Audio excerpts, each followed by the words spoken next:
I think that you should know someone well enough so that you know if you can negotiate with them, and so that you have started to formulate a vision of your joint future that you can both look forward to with enthusiasm and confidence.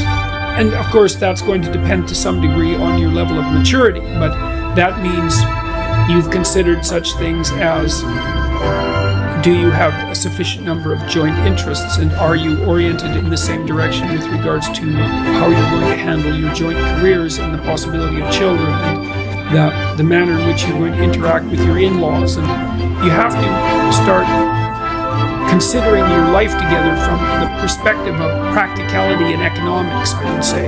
So it can't just be that massive erotic attraction that's associated with love, although I think that's extraordinarily important, and you're unbelievably fortunate if you have that, and you should do everything you can to maintain it, and that takes effort. That takes real effort and will. But you need to ally that with maturity and intelligence, and the maturity and intelligence is, okay, we're going to put our lives together.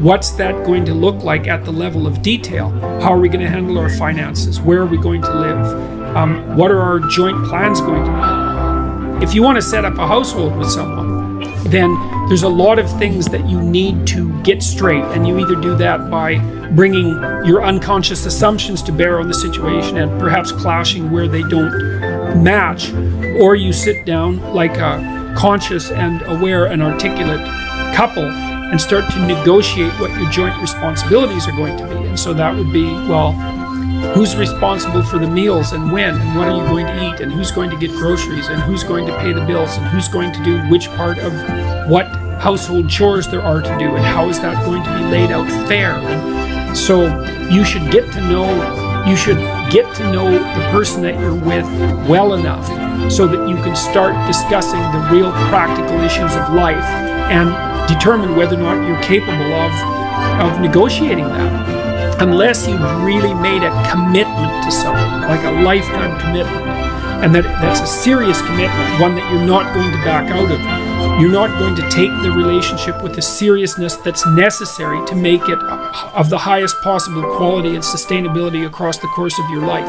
And it's really important that it is of that high quality and sustainability, because the relationship, especially when it starts to produce children, is a machine, let's say, a machine that you jointly operate that adds immensely to the quality of your life and the depth of your life. I mean, you have the rope and strand of your life, and your partner has the strands and the rope of his or her life, and then those are tied together to make a stronger rope. And then that unites you across time, and then you undertake massive adventures together, and some of that is the establishment of a household and the establishment of joint careers and the maintenance of each other's mental and physical health and the maintenance of a high quality sexual life and all of that. Very, very challenging to do all of that. And then the joint production and care of children, which, don't be thinking that you can't organize your life when you have children. The thing about modern people is that they're terrified of children. And it's because they regard children as if they're miniature tyrants. And they can be, of course, because anyone will tyrannize over you if you allow them to. Perhaps not anyone, but virtually anyone. Why not regulate your children's behavior? I wrote a chapter in my new book called Don't Let Your Children Do Anything That Makes You Dislike Them. And that's like really serious advice.